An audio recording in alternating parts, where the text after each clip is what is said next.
This is live from New Delhi. You are watching DD India News Hour, India's Voice to the World. I'm Sakal Bhatin, coming up in the next hour. UK rioters sentenced in court as more violence expected over the weekend. Prime Minister Keir Starmer asked police officers to remain vigilant. Former Bangladesh's Prime Minister Sheikh Hasina's son says she will return to country when election dates are decided. India, meanwhile, constitutes committee to monitor current situation and to maintain communication channels. 10 killed, dozens injured in Russian strike on Ukraine's Kostianivka. Putin chairs a meeting of Russia's Security Council on fighting terror. And Hamas yet to respond on Israel's offer to resume ceasefire talks after renewed diplomatic push by the US, Egypt and Qatar. Air India suspends operations to and from Tel Aviv.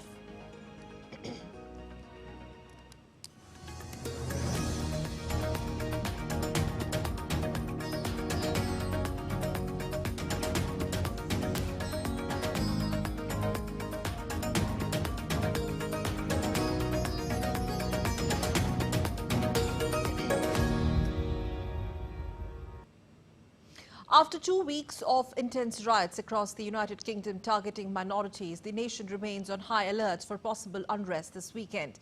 Prime Minister Starmer has emphasized the need for continued vigilance and swift justice, while community leaders advocate for dialogue and reconciliation to heal divisions. Activists also stress the importance of unity against hate. Prime Minister Starmer has condemned the unrest and introduced also some additional law enforcement measures to restore order. The government is also addressing the spread of misinformation campaign online. DT India said Abrasul Hassan brings you this report. Rioters have been sentenced at Leeds Crown Court over their roles in recent disorder after a wave of riots across the United Kingdom targeting minorities over the past 2 weeks. A British man was on Wednesday jailed for 3 years for violent disorder during anti-Muslim riots last week. The country still remains on high alert for possible further unrest over the weekend. Prime Minister Keir Starmer, who has taken stock of the situation and met with the leaders from minority communities, has called upon police officers to remain vigilant. Maintain that high alert. I'm absolutely convinced that having the police officers in place these last few days in the right places, the swift justice that's being dispensed in our courts have had a real impact. But we have to stay on high alert going into this weekend because we absolutely have to make sure that our communities are safe. Shocked by the violence on the streets of Liverpool, community leaders this week called for a dialogue with rioters and disaffected residents, warning that punishment alone will not heal divisions. My instinct personally would be to deal with them in a very direct manner.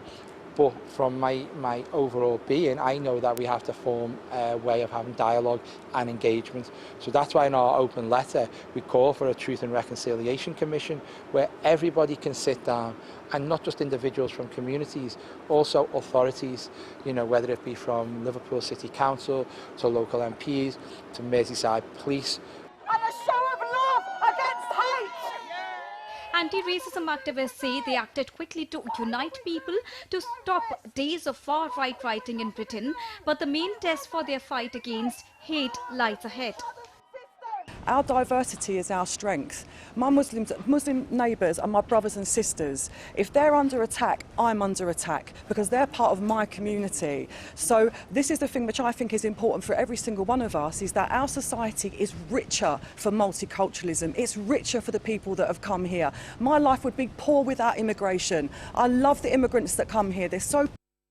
The riots began last week after a wave of false online posts wrongly identified the suspected killer of 3 young girls in a knife attack in Southport as an Islamist migrant. False information led to violent protests in Southport and across England over following days, targeting immigrants and ethnic minorities more broadly. UK newspapers on Thursday reported on anti-racism protests that gathered across Britain on Wednesday evening. Thousands of police and anti-racism protesters gathered on the streets to challenge expected far-right groups that failed to materialize following more than a week of violent racist attacks targeting Muslims and migrants. Syed Absurul Hassan reports for DD India. And to understand the situation on ground, we are joined by DD India's Ollie Barrett, live from London. Ollie, good evening. Now, bring us first of all up to speed with the latest situation on ground and most importantly, the arrests that have been made. Well, the latest situation on the ground is that really there's been calm for the last couple of days for the most part. That said, the Prime Minister, as we've been hearing in that report, is calling for vigilance about the days ahead. Now, there are a few reasons for that. One is that we're heading into a weekend, and weekends often are the times when protests might be more expected to take place than during the week. It's also the resumption of the English Football League season, and police do believe that that has the potential to lead to some outbursts, episodes of disorder at times, and so they're looking at potential football matches that might be worth extra policing to make sure that things can be kept calm. And then the other real element to what's been going on today is the ongoing judicial process and the sentencing, crucially, of people who are either caught up in the rioting or taking part in the rioting, but also now people considered to have been inciting some of the disorder or potential disorder. And we've seen a significant prison sentence today for a 28-year-old man called Jordan Parler from Leeds. He's been sentenced in the last hour or so to 20 months in jail, a guilty plea for stirring up racial hatred because of a Facebook post that he made encouraging people to attack a hotel in Leeds. And that is just an example of what Keir Starmer said was likely to be the case, which is that we're going to be seeing hefty prison sentences, not just for people who've been involved in violent disorder, but also people spreading either misinformation or incitement to hatred or violence on the internet.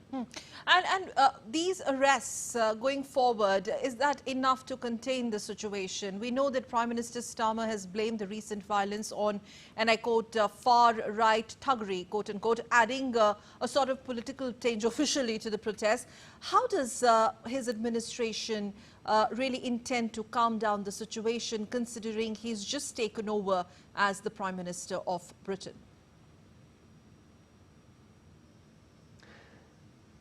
Yeah, so he's been focusing, he says, this week on calming down the immediate situation. That's been his immediate focus, and he believes that the arrest of people, but also crucially the charging and the sentencing of people involved in the disorder in some way has been crucial, he believes, as a deterrent. He thinks that one of the reasons we've seen a couple of calmer days now is because some of those people who might have been minded to join a demonstration of some sort and perhaps involve themselves in violence in some way have seen some of those very harsh sentences and now feel that actually it would be better to stay at home and avoid any of those far-right gatherings to try and avoid landing themselves with a prison sentence of some sort. But the government will be well aware that it will have to also address some of these tensions over the longer term to try and ensure that we don't see the growth of the far right in this country. That will be something that the Labour Party will be trying to work hard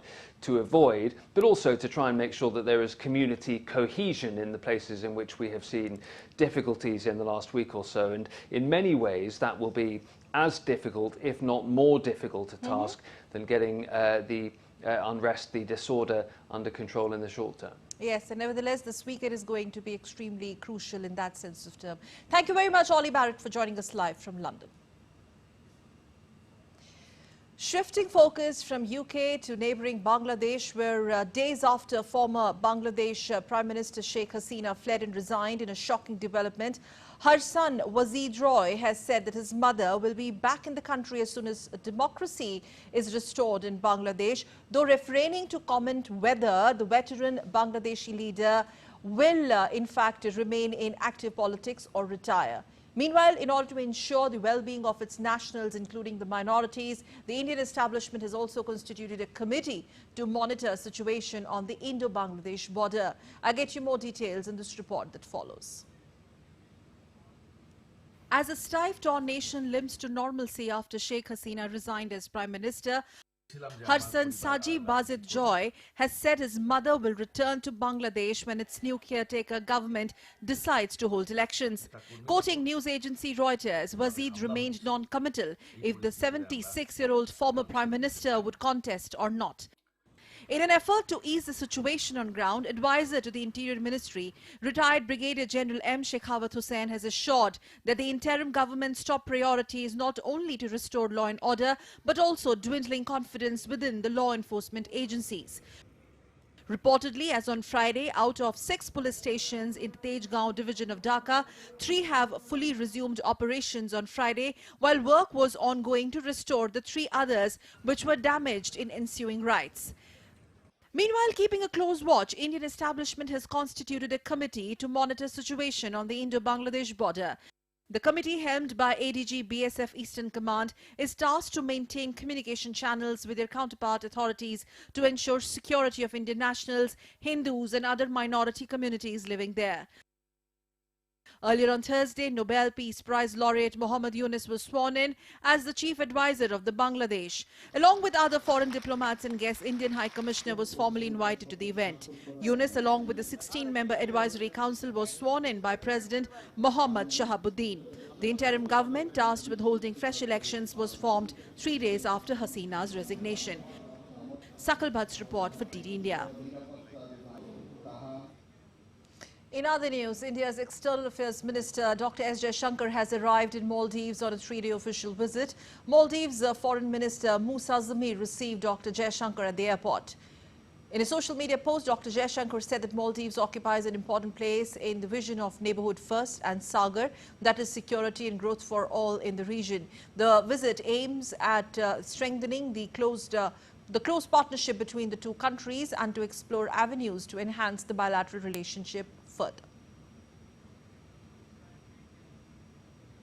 So still to come on DD India News Hour. Coming up next, peace process assumes in West Asia. We get you more. And also, US Republican presidential candidate Donald Trump and Democratic opponent Kamala Harris will debate on September 10th. Venezuela's President Nicolas Maduro blocked social media site X, saying that it was used to incite violence during the elections.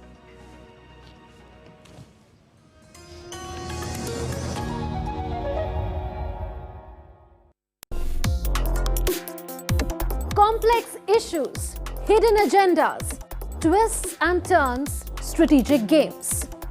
We think all dots are linked. We just need to connect them. Join me every week as I connect the dots to unravel hidden designs in statecraft, mysteries, and decode issues that matter to you. Watch Connecting the Dots with me at these times on DD India.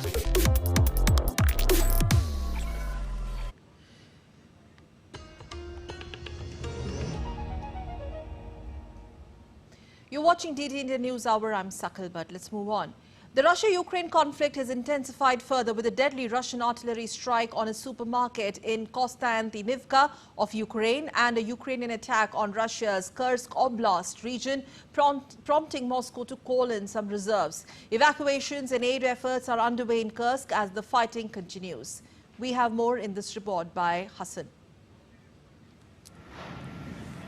The Russia-Ukraine conflict has further escalated as both countries have intensified their attack on each other. Russian artillery on Friday hit a supermarket in the Ukrainian town of Konstantinivka in the frontline Donetsk region, killing dozens of people and injuring several. The region is one of the hottest areas of fighting as Russia targets areas in the direction of the strategic eastern logistic hub of Pokrovsk. Russian authorities have evacuated civilians from towns and villages in the Kursk region following cross-border attack by Ukrainian forces on Thursday. Temporary shelters have been set up in the Kursk region and neighboring areas, with Russia's emergency ministry overseeing the aid efforts and delivery of food and water supplies for those who have had to leave their homes in the border areas. The psychological support for evacuees has been arranged at several points of temporary accommodation across the Kursk region. Altogether, more than 30 experts from federal and local branches of the Ministry of Emergencies are involved. They work with all groups of the population, including the most vulnerable, such as children and the elderly. The attack by Ukraine in the Kursk Oblast of southern Russia, in which Kyiv have claimed to destroyed Russia's air defense system, has forced Moscow to call in reserves. Following the Kursk Oblast attack, Russian President Vladimir Putin chaired an operational meeting with the permanent members of Russia's Security Council on Friday, focusing on fighting terrorism. Putin has cast the Ukrainian offensive as a major provocation. Today, the agenda of the operational meeting with the permanent members of the Security Council includes a very important issue concerning certain aspects of the fight against terrorism. In 2022, Russia's attack on Ukraine ignited fierce fighting and widespread destruction. The conflict-rooted geopolitical tensions has caused immense human suffering and displacement. Despite international sanctions and aid, peace remains elusive as both sides grapple with ongoing violence and a complex diplomatic landscape. Syed Afsarul Hassan reports for DD India. And for more updates, DD India's Megumi Lim joins us live from Kyiv. Megumi, hi. Now, responding to the supermarket attack, President Zelensky has spoken very clearly about holding and echoed Russia accountable. Do you see this as a clear indication of upping the ante as far as Ukraine is concerned? Well, that's right. There were devastating attacks against the city of Kostiantynivka today in Ukraine's eastern Donetsk region, where a Russian Kh-38 missile struck a supermarket, killing at least 11 people and injuring at least 37 people. And rescue operations are still ongoing. People may still be trapped under the rubble and the number of casualties may rise. But as you said, President Zelensky has strongly condemned this attack. He said that Russia will be held responsible for this terror. Now, it is unclear what this exactly means. Attacks like these have been a regular occurrence in Ukrainian cities throughout the entirety of Russia's full-scale invasion, and each and every time President Zelensky has come out to condemn these attacks. But today's attack took place against the backdrop of Ukraine's incursion into Russia's Kursk region that has stretched into its fourth day, and this incursion looks like a retaliation in and of itself to the war in general, where it looks to be designed to bring the war home to Russia, where, as we know, a majority of Russians have been largely shielded from the ongoing conflict, whereas millions of Ukrainians have been displaced. Hundreds of villages, cities, towns and homes have been destroyed, and thousands of lives have been lost. And so we do not know what President Zelensky has in mind, but this Kursk incursion itself, it appears, is already a retaliation towards what Russia has been waging against Ukraine, a war that it has waged against Ukraine. We're likely to see a continuation of this in the coming days. Right. And having said that, Megumi, Kursk attacks, like you mentioned also, has provoked Russia to no end.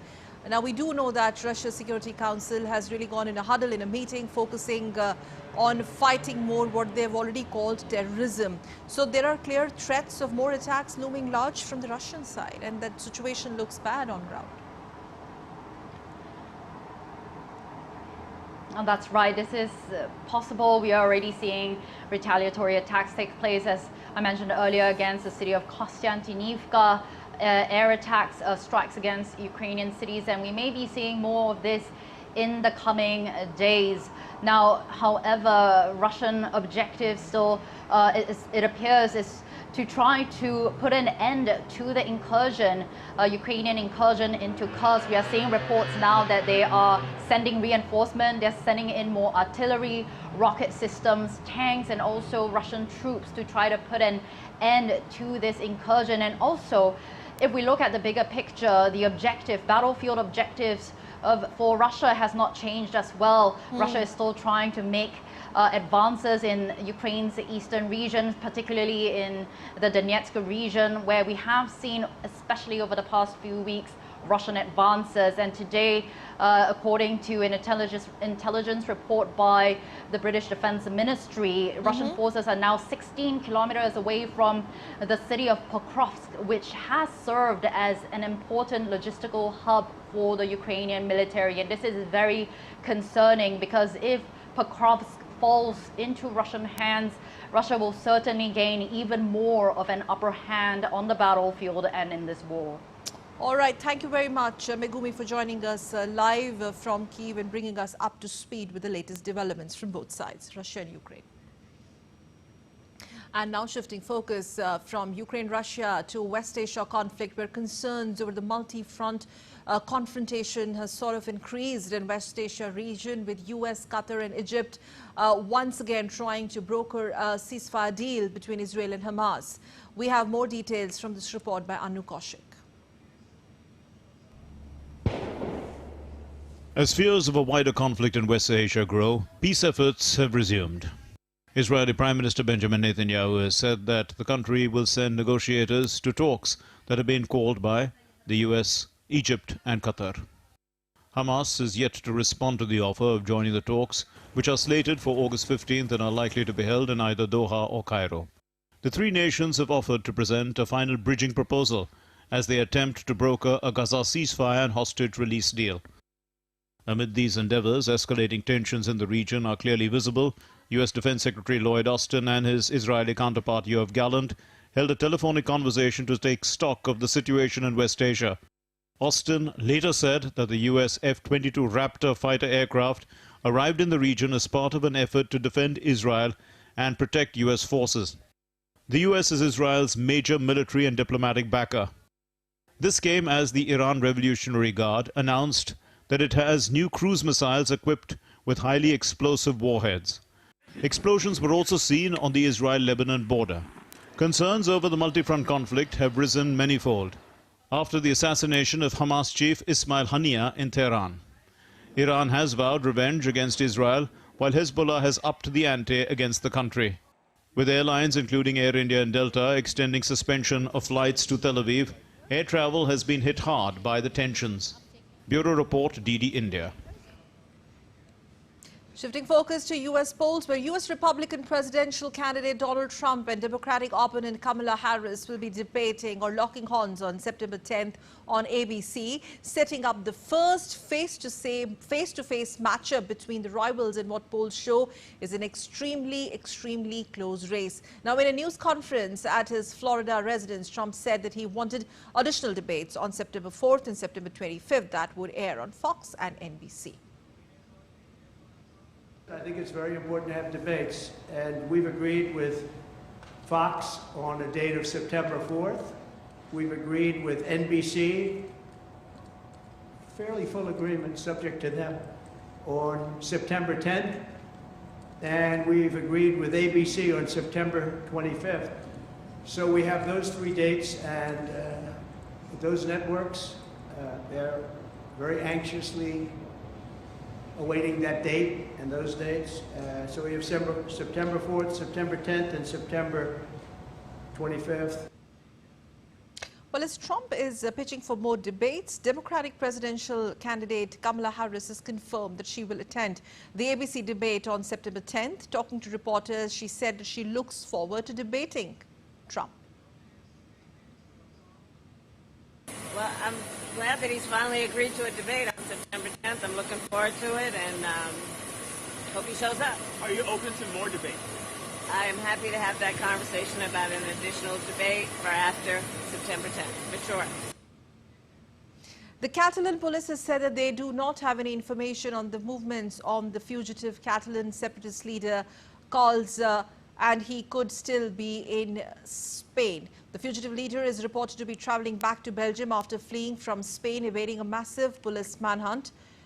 Puigdemont was able to slip back into Spain on Thursday, where he gave an impassioned speech calling for more autonomy. Puigdemont's parties have also refused to comment on his whereabouts. Venezuela's President Nicolas Maduro has blocked social media site X, formerly known as Twitter, for 10 days, saying it was used to incite violence during the elections. Maduro won a third term in the election, but opposition claims victory. This erupted protests in the country and was largely promoted on social media, calling Maduro to step down. Earlier this week, President also asked his supporters to abandon messaging application WhatsApp.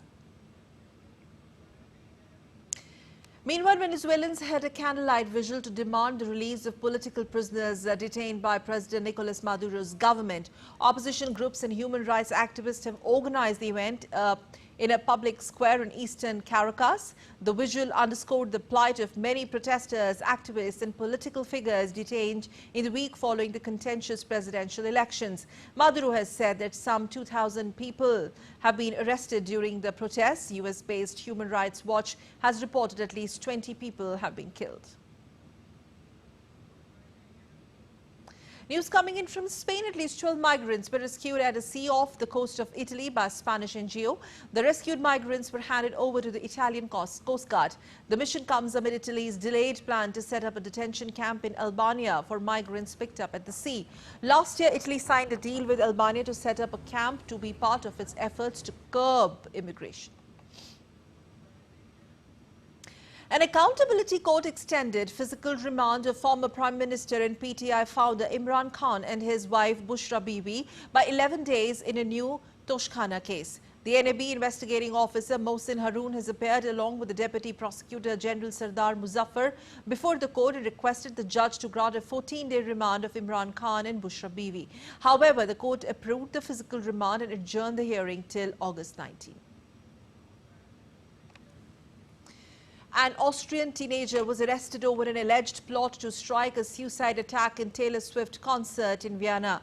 A 19-year-old Austrian who was intending on attacking fans with a bomb or knife made a full confession in custody after he was arrested on Thursday. Austrian Chancellor Karl Nehammer has said that the teenager had planned to carry out a suicide attack and that would have caused a bloodbath and had vowed loyalty to Islamic State. The other Austrian youths, aged 17 and 15, were detained on Wednesday over the reported plot. The main suspect admitted that together with two accomplices, he wanted to carry out a suicide attack. For that, he acquired weapons and explosives, and he carried out other preparations. It is indeed unimaginable to think what immeasurable damage would have been done had the plan succeeded. And now let's take a look at other stories that are making news around the world. Japan commemorated the 79th anniversary of the deadly atomic bombing of Nagasaki during World War II. A moment of silence was observed to honor the victims in an annual ceremony and was attended by representatives from around the world. After weather forecasting website indicate the temperatures could cross 40 degrees Celsius this weekend in Rome, tourists are seeking ways to stay cool by staying in the shade and drinking fresh water. The heat wave, accompanied by high humidity, will hit cities across Italy on Saturday and Sunday and will last till 15th August. Hundreds of Taylor Swift fans called Swifties gathered in Vienna singing her songs after the singer's concert was cancelled due to a security threat. Collected fans shared their disappointment after most of them had spent several $1,000s for the trip.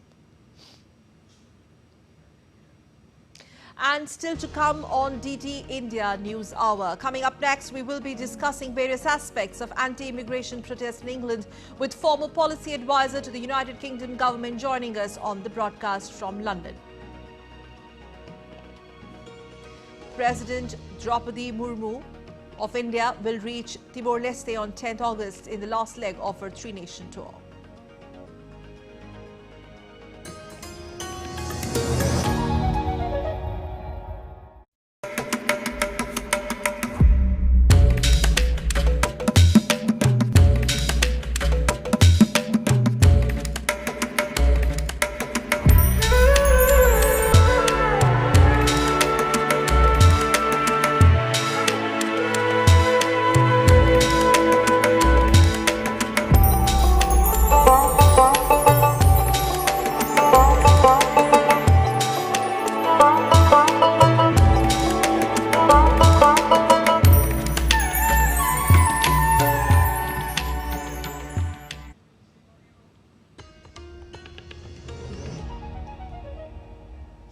You're watching DD India News Hour. I'm Sakal Bhatt, and before we move on, let's do a quick recap of the headlines on the top stories we are tracking for you at this hour. UK rioters sentenced in court as more violence expected over the weekend. Prime Minister Keir Starmer asked police officers to remain more vigilant. Former Bangladesh's Prime Minister Sheikh Hasina's son says she will return to country when election dates are decided. Meanwhile, India constitutes committees to monitor current situation and to maintain communication channels. And 10 killed, dozens injured in Russian strike on Ukraine's Kostianvinka. Putin chairs a meeting of Russia's Security Council on fighting terrorism.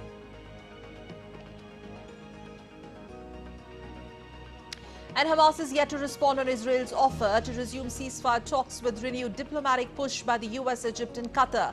Air India suspends operations to and from Tel Aviv.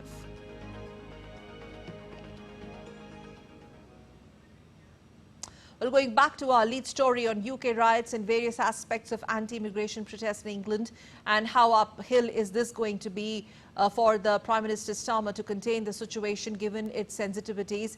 We are very glad to be joined by Adam Schwartz from London Live, former policy advisor to the UK government and also a very renowned political analyst and broadcaster there. Thank you very much, Adam, for joining us from UK, from London. Thanks. Now, to begin with, handling of situation by the new government and policing, and how do you really see the potential of violence escalating given the weekend?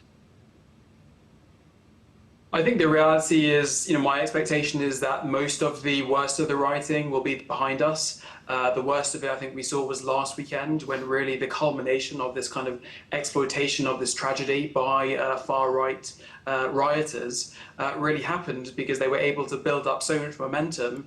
Of course, we saw that horrible tragedy happened in the UK town of Southport, and really since then we saw a huge amount of disinformation and misinformation appear from far-right sources, and that really produced this kind of huge reaction in various towns across the UK, and I say that really culminated in a whole bunch of rioting that happened last weekend. But really there's been a pretty major response both from the government and from law enforcement then.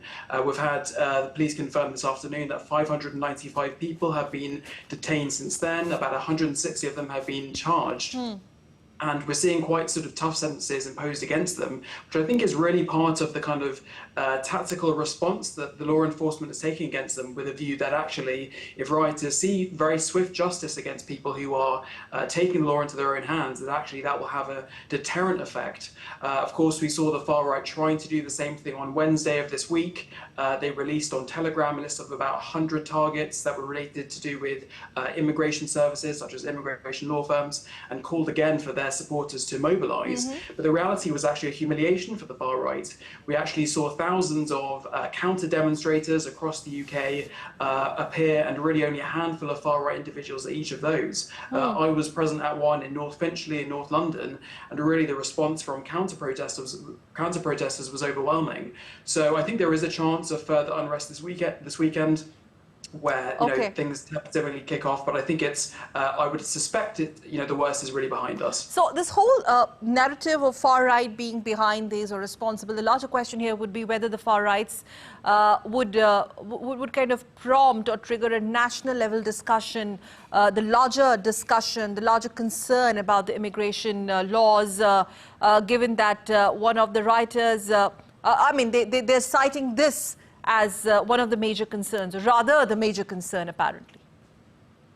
That's absolutely right. I mean, that's how they tried to instigate really all this unrest, by originally stating that the suspect involved in the tragedy last week was a Muslim asylum seeker. But in fact, we found out from the police that in fact they weren't. They were British born and they weren't Muslim. But despite that fact, they still sought to take the law into their own hands and riot. But you're absolutely right. Of course, there has been some debate over immigration triggered since then. But I think, to my mind, certainly when you have a situation where people are enacting racist violence, when you have what could really only be described as sort of racist lynch mobs, attacking people in the street who look anything remotely foreign to them, trying to burn down hotels with asylum seekers, and when you have consequently, millions of people who of colour, across the UK who are feeling fearful because of that, those are not the kind of social economic conditions in which it is appropriate to kind of be having a discussion about the composition of society.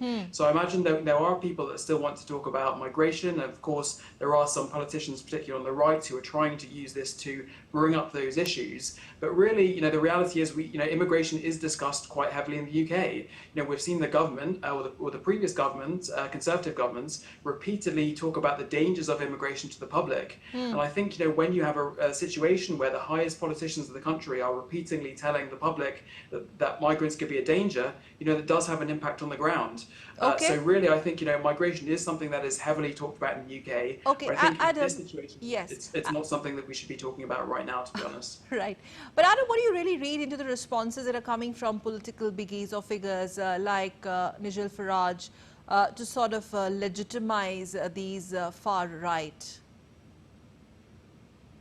Yeah, I think you're absolutely right to bring it up. And, very quickly after the tragedy, we actually saw Nigel Farage promote these kind of conspiracies. He actively said there may be a police cover-up over the background of the suspect. And of course, for an elected politician, for the lead of a political party, the Reform Party, to say something like that is very incendiary. It's very, insightful to kind of say that.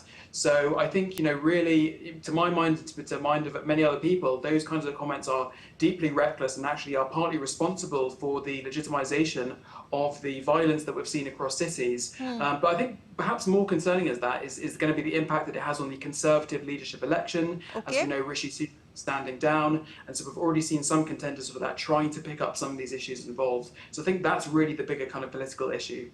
And implications for social media, given the misinformation campaign, which seems to be very difficult to contain. That's absolutely right. I mean, I would say what we've seen over the last 10 days or so has really been a case study for the dangers of badly run and, poorly regulated social media. The reality is that we've seen misinformation and disinformation unchecked, spread across social platforms, and that caused, the consequences of which we have seen are so serious. But I think really the government has various different policy tools that it could use. It could continue trying to enforce criminal legislation in the online realms, which I think it is doing, so it could strengthen that. It could try to engage formally with social media companies to try to create some kind of industry government collaboration on the way that they should be run, or it could go for something a little bit more draconian and try to enforce requirements on social media firms to cut down on this kind of activity through legislation. I think the reality is probably a combination of all of those is going to be the best path forward for the Starmer government. Yeah, Adam, we'd also like to understand from you. Now, many writers apparently are describing themselves as patriots and claiming that high immigration levels were undermining British society. What is the backstory? Well, of course, patriotism is one of the kind of retreats to which people on the far right kind of retreat to. But the reality, to my mind, is that patriots don't go around attacking police officers. They don't go around burning hotels. They don't go around attacking libraries and places of worship. The real patriots, in my view, are the people who, in the mornings afterwards, actually came out and tried to clean up some of the mess. They tried to rebuild some of the damage that they did. We've seen, £200,000 raised for a library that was destroyed. Those are the people who are really fighting for British values, in my opinion. Unacceptable. But they argued also that the immigration fueled violence and that these crimes, violence and crimes, and that the politicians have been favoring migrants. Now, how uphill or how challenging do you think all this is going to be for the Starmer regime to contain this, considering this is something which has erupted soon after he took over, and he already had a very long, to-do list? Yeah, I mean, I think you're absolutely right to highlight the fact that, migration, issues to do with migration are very challenging to deal with. And I think it's particularly difficult for Starmer, who has tried to sort of position himself in the political centre on this issue, to try to acknowledge concerns that the public have over immigration. But I think, we're going to see a sort of much more, sort of solutions-based response from the government, from, let's say, compared to the previous Conservative governments, which really tried to kind of politically weaponize this issue. I think the reality is that there's nothing politically Starmer can do to try to contain this violence in terms of, creating some kind of policy response. I don't think that would be appropriate. And of course, Starmer has a limited role over the things he can do in terms of law and order, because it's ultimately for the independent police force to do. But I think really what Starmer is trying to do is to create a deterrent, as I mentioned, through enabling the courts to kind of swiftly deliver justice. But I think long term, the thing that really combats far-right extremism and issues to do with concern over immigration is actually, real programs in society to kind of increase exposure of people to different cultures, to try to make economic growth inclusive. So I think really, the Starmer government has got those major challenges to focus on if it really wants to kind of bring the country together and to make sure that really no one in society is excluded and really feels that one group is prioritised over the other. There have been 2 weeks of riots, Adam, and last question, and UK government is said to be on high alert. How do you see this, not really preempting, but how do you see this situation panning out from here on? Is it going to be now more political in nature? Yeah, I mean, I think, as I mentioned, the worst of the violence, I would hope and suspect, is behind us due to the actions that the police and the government have taken, although I would suspect we would still see some things happening in government. I think really, as you mentioned, that the major things that are going to happen going forward are actually the political consequences, the impact on, let's say, the Reform Party and Nigel Farage for what is considered to be their role in sort of encouraging or legitimising this kind of activity that we've seen on the streets. So I think really, what the government's trying to do is kind of restore law and order, trying to restore calm, but really the implications of this will last for a very long time. We had mass rioting happen in 2011, where really, the politics of that and the implications. But they say this is the worst that Britain, I mean, you've been a policy advisor to the previous regimes as well, but they say that, in fact, if you could just talk a bit about that as well, this is the worst that Britain has seen in the last decade or more, like 13 years. That's absolutely right. I mean, what we've seen is really, so many people haven't seen anything scenes like it, to be honest. And I think it's really quite disturbing to see the police, to some extent, unable to control scenes which we've seen. I think, that's a very worrying thing for society, where the police actually can't contain law and order. And of course, the images that we've seen have been seen by so many people. So I think the government has to do whatever it takes, really, to bring back law and order, as any government would. And let's be optimistic, and let's kind of pray that things really fall in place and we don't get to see more riots in UK. Thank you very much, Adam Schwartz, for joining us live from London. Thank you. Really appreciate it. And now let's move on to some other news and talk about Indian President Draupadi Murmu's visit to East Timor or Timor-Leste. President Murmu will be reaching Timor-Leste on 10th of August during her three-nation visit. This will be the first state visit of any Indian president to that region. So what are the preparations there in the capital Dili for the president's arrival? In which areas will her visit promote cooperation and collaboration between the two countries? Watch this report by DD India's Abhishek Singh. After winding up her New Zealand visit, India's President Draupadi Murmu embarks on the last leg of her three-nation tour to Timor-Leste on August 10. This will be the first state visit by the government of India to the island nation. Local residents and people of Indian origin are all set to welcome the president. President of India आने वाले हैं यहाँ पे, तो हम पूरी community की तरफ से हमारे तरफ से बहुत शुभकामनाएं उनको यहाँ पे आ रहे हैं और हमारा बहुत अहोभाग्य है कि उनसे मुलाकात होगी first time. It's really a great honor and privilege to have our president, the first citizen of India, here at Timor-Leste, and being the first state visit, this is even more special actually. I'm sure there are a lot of preparations going on and everybody is super excited to welcome her here. After reaching Delhi, the capital of Timor-Leste, on Saturday, President Draupadi Murmu will meet President Jose Ramos Horta and Prime Minister Kerala Zanana Gusmao, in which consensus and agreement is expected to be reached on mutual cooperation and many important issues between the two countries. राष्ट्रपति जी की visit के साथ India और Timor Leste के जो संबंध हैं वो और मजबूत होंगे और नए क्षेत्रों में इस पार्टनरशिप से बहुत फायदा होगा.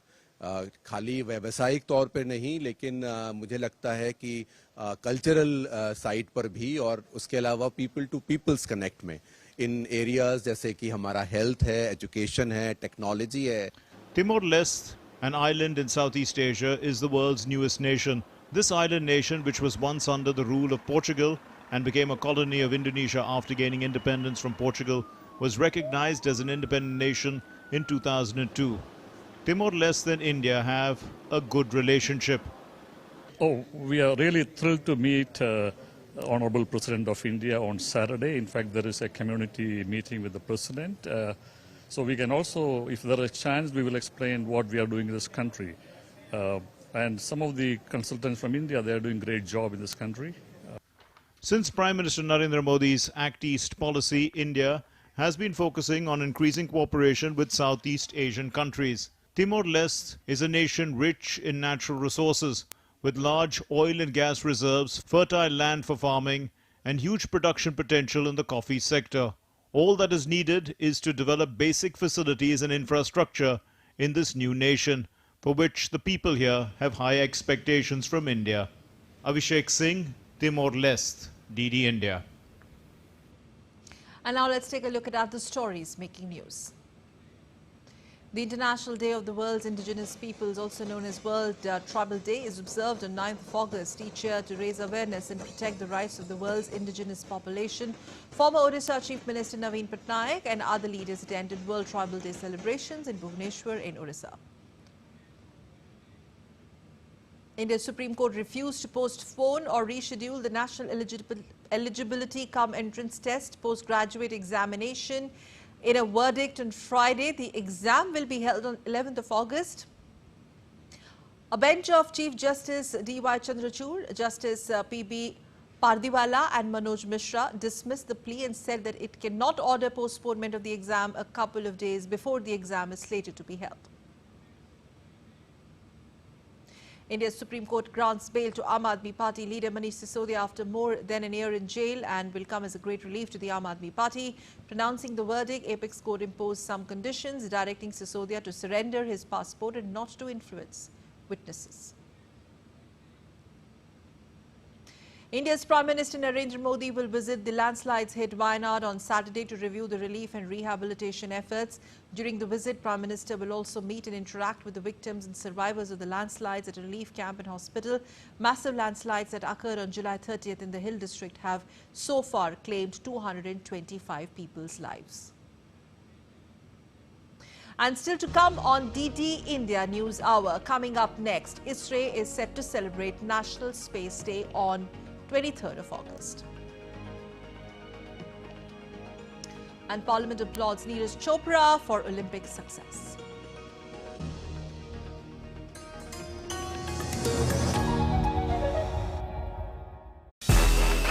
This summer, the world turns its eyes to Paris. And DD India brings you every heartbeat, every victory, and every story. Introducing our special coverage of the Paris Olympics. Experience the passion, the drama, and the triumphs. With exclusive reports, expert analysis, and up-to-the-minute updates. Join us as we bring the spirit of the Olympics to your screens. Get ready for the ultimate sporting extravaganza on DD India. DD India presents Champions Day Paris. Only on DD India. Every day at 6:30 p.m. IST, 1 p.m. GMT.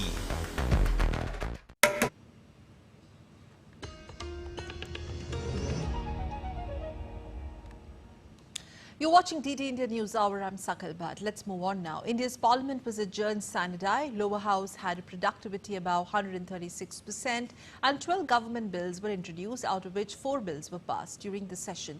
65 private members' bills were introduced during the session. 400 matters of urgent public importance were also raised during the session. दोनों सदनों में जो bills pass हुए हैं, लोकसभा राज्यसभा में भी Jammu Kashmir appropriation bill 2024, the appropriation bill 2024 और finance bill 2024, और राज्यसभा में एक बिल विड्रॉ हुआ, the Waqf properties eviction of unauthorised occupants bill 2024। बहुत सालों के बाद बजट सेशन, पूरा पार्लियामेंट सेशन एक दिन भी वॉश आउट नहीं किया और बहुत अच्छी तरह से दोनों हाउस का इस बार बिजनेस ट्रांजैक्शन प्लस मेंबर्स का पार्टिसिपेशन देखने को मिला है. India achieved a historic feat in space sector on August 23, 2023, when it became the first country to land on South Pole of the Moon. Prime Minister Narendra Modi announced August 23rd as National Space Day to honour this achievement. India's Defence Research and Development Organisation, or DRDO, organised Antariksh Shakti, a run-up event to India's maiden National Space Day. DD India's Siddharth Bhardwaj reports. No one in the world knew how it was to land on the south pole of the lunar surface. But India made it possible. On August 23, 2023, India achieved a historic milestone when Vikram lander from Chandrayaan-3 successfully landed on the south pole of the moon and unlocked new avenues of scientific discovery and exploration. To honor this landmark achievement, India's Prime Minister Narendra Modi announced August 23 as National Space Day. 23 अगस्त को जब भारत ने चंद्रमा पर तिरंगा फहराया, उस दिन को अब हिंदुस्तान नेशनल स्पेस डे के रूप में मनाया जाएगा. In the run-up to this momentous day, the Defence Research and Development Organisation organised an event titled Antariksh Shakti in New Delhi. This event showcased India's remarkable achievements in space technology and its growing defence capabilities. Secretary DD R&D and Chairman DRDO, Dr. Sameer V. Kawat, spoke on Chandrayaan-3's success and India's rapid advancements in the space sector. It was a proud moment for the nation, and it has made envy of all the nations in the world. So indeed, it's a very creditable achievement, and Honorable Prime Minister has made it as a National Space Day. And this event we are doing in the run-up to the National Space Day. Alongside the event, an exhibition was held highlighting cutting-edge technologies poised to drive India's future technological advancements. Chandrayaan-3's success marks a monumental leap in India's space journey and is undoubtedly a game-changer for the nation's future space missions. Siddharth Bhardwaj's report for DD India. You're watching DD India News Hour. Time for some sports news. Well, up first, all the action and good news coming from Paris Olympics 2024.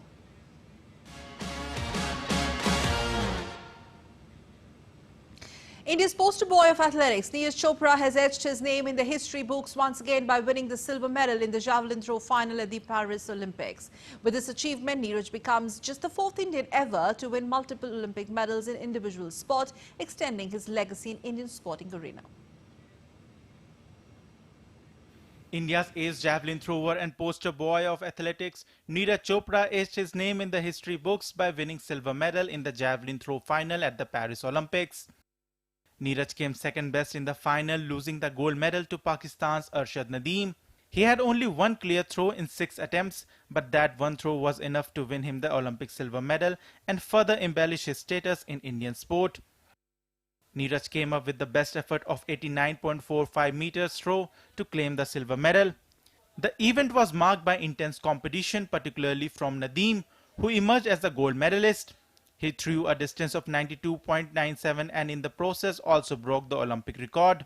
काफी जबरदस्त competition था और सभी की performance बहुत अच्छी रही है. ओलंपिक का जो है रिकॉर्ड हुआ है, तो बहुत ही जबरदस्त कंपटीशन था.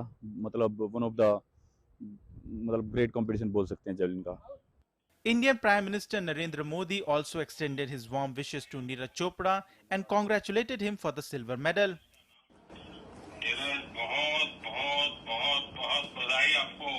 धन्यवाद सर. आपने देश का नाम फिर एक बार रोशन कर दिया जी.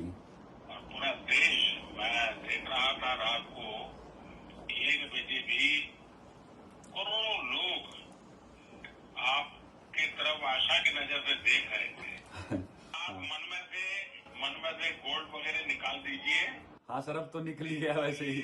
बहुत बड़ा गोल्ड है. Celebrations broke out in Neeraj's village in Panipat after the 26-year-old historic triumph. The entire village and even people from neighboring villages celebrated the javelin throwers' victory. लगातार हम लोगों ने सिल्वर मेडल जीता है, तो ये भी एक बड़ी खुशी की पल है हमारे देश के लिए कि हम लगातार टोक्यो में गोल्ड जीता था और पेरिस में सिल्वर जीत पाए हैं। ये अपने देश के लिए बड़ी खुशी के पल है। It was a sensational men's final which had a star-studded field of Olympic medalists. As many as 5 throwers went past Neeraj's gold medal mark of 87.58 meter in Tokyo. Grenada's Anderson Peters, a two-time world champion, clinched the bronze medal with a best effort of 88.54 meters, while Diamond Trophy winner and Tokyo silver medalist Jakub Wadlich finished fourth. With the Paris Olympics silver medal, Neeraj's cabinet now includes Tokyo Olympics gold medal, 2023 World Championships gold, 2022 World Championships silver, second place finish at 2023 Diamond League, first place at 2022 Diamond League, 2022 Asian Games gold medal, 2018 Asian Games gold, and 2018 Commonwealth Games gold. Chopra became just the 4th Indian ever to win multiple Olympic medals in individual sport. He also became only the 2nd Indian male athlete to secure 2 Olympic medals. All in all, Neeraj Chopra's silver at the Paris Olympics immortalizes his legacy in the track and field category and in javelin in particular. This achievement has made him the first Indian track and field athlete to claim 2 medals after independence and set an example for budding athletes to follow suit. With Narayan Singh from Paris and Abhishek Mahajan from Panipat, Sports Desk, DD India. Also, India's parliament has congratulated Neeraj Chopra for winning the silver medal in the javelin throw and the Indian hockey team for securing the bronze medal at the Paris Games. Speaker of the lower house, Om Birla, praised these achievements as sources of inspiration for the youth of the country. DD India's Narayan Singh in Paris spoke to Indian Hockey Federation President Dilip Turki on the performance of the hockey team, which actually clinched bronze medal at the Paris Games. Back-to-back medals for the India at the Olympics, first in Tokyo, now a bronze medal again in Paris. A wonderful achievement, and to talk and to explain this historic achievement, I'm joined by the President of the Indian Hockey Federation. Sir, congratulations, a great achievement. तो किस तरह से देखते हैं back-to-back medals आना Olympic में कितनी बड़ी achievement है? देखिए लास्ट ओलंपिक्स में टीम का परफॉर्मेंस एक्सीलेंट रहा है, ब्रॉन्ज मेडल जीते हम लोग, और इस ओलंपिक्स में पेरिस ओलंपिक्स में टीम ने बहुत मेहनत की थी और फाइनली आज ब्रॉन्ज मेडल जीती। सो मैं हर एक खिलाड़ी को मैं बधाई देना चाहूँगा। लीग मैच में भी उन्होंने बहुत अच्छा सुंदर परफॉर्म किए हैं। सेकंड आए थे पूल में, हम ऑस्ट्रेलिया को बीट किए, बेल्जियम के तो बहुत अच्छा मैच खेले हैं, और हम लोग क्वार्टर फाइनल में भी बहुत अच्छा मैच टीम खेली है। सो ओवरऑल सबका परफॉर्मेंस बहुत अच्छा रहा है। श्रीजेश का आखिरी टूर्नामेंट था, तो कितना बड़ा एक वॉइड इंडियन हॉकी के लिए है श्रीजेश का मतलब ना होना, इसको कितना बड़ा वो मानते हैं कि बहुत मुश्किल होगा किसी भी खिलाड़ी के लिए ये शूज़ भरना? श्रीजेश एक नाजवाब खिलाड़ी हैं। पिछले बहुत सारे मैच में आपने देखे होंगे, बहुत शानदार तरीके से उन्हें गोल में बहुत सारे गोल रोके हैं। इस ओलंपिक्स में आप देखे होंगे बहुत सारे शॉट उन्हें रोके, और आज भी ब्रॉन्ज मेडल मैच में आपने देखे होंगे। सो श्रेयस को मैं बधाई देना चाहूँगा उनका बेस्ट परफॉर्मेंस के लिए। Hockey chief said that they will definitely miss the services of our legendary goalkeeper PR Sridhar, but he also mentioned that India was one of the best team in this tournament, hoping that they will continue this performance. With camera person Sanjay Narayan Singh, DD India. Well, that's all for this edition of DD India News Hour, but let us know your thoughts on the news of the day. For those on the go, you can get all the latest news and updates from India and across the world on DD India mobile app. The app is available on both Android and iOS platforms. Scan the QR code on the screen to download it now. QR code's on your screen, and we will be back with more news as it breaks here on DD India. I'm Sakal Bhatt, and from all of us here in Delhi, thanks for watching DD India News Hour.